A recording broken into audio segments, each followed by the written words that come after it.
Bonjour à tous, petite vidéo pour une petite technique que j'ai réalisée. Donc sur du papier comme ça là. C'est des ramettes, vous savez, qui sont attachées. Souvent on utilise ça dans les assurances ou dans les banques pour bon, imprimer les trucs, bref. J'ai fait une tarte à la rhubarbe. Et avec les épluchures de rhubarbe, j'ai créé une teinture pour papier. Enfin j'ai créé... Voilà quoi. Donc j'ai fait ces deux feuilles. Non, je vais pas vous tourner encore. Donc ces deux feuilles où il y a donc 3 passages.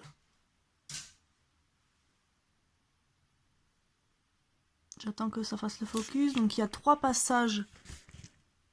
Vous voyez bien, hein. Donc je passe une fois, je fais sécher 2 fois, je fais sécher 3 fois. Et on obtient ces couleurs. Ensuite, j'ai fait ces deux feuilles avec cette fois-ci que 2 passages.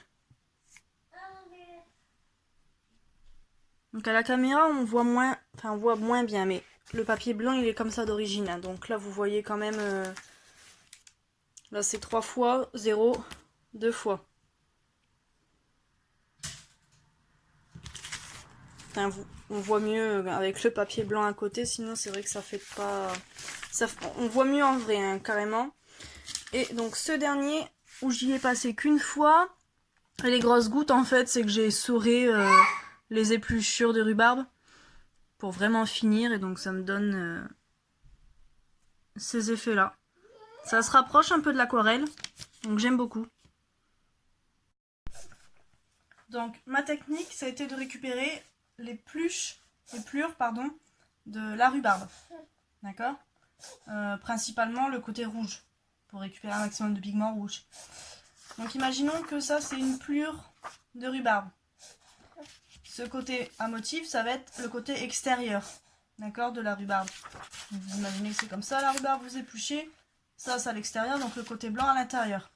Vous prenez un couteau et vous raclez un maximum. Vous faites ça dans une assiette pour récupérer le maximum, ce sera un peu plus facile. Ou bref, vous faites ça sur un support quand même pour récupérer dans le support les pigments. Donc vous allez passer un coup de couteau, vous allez récupérer les pigments. La plure de la rhubarbe va commencer à devenir un peu filandreuse, hein, donc ça va se détériorer. C'est pas grave.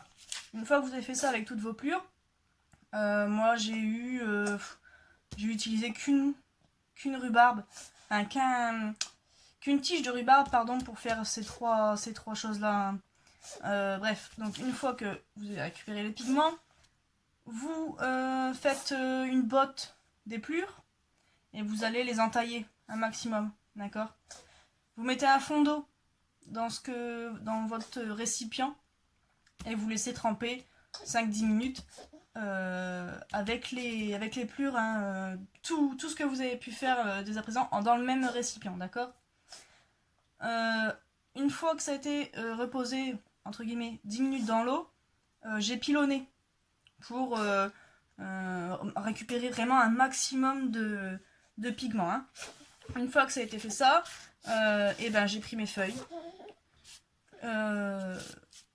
j'ai pris les plures et je m'en suis servi comme pinceau entre guillemets. Hein. Donc je m'en suis servi comme pinceau. Donc la dernière feuille où je n'y ai fait qu'un passage, donc j'ai pris les plures et j'ai tamponné. Hein. Un peu partout. Bon, je veux dire que j'ai étalé aussi, mais bon bref, j'ai principalement tamponné.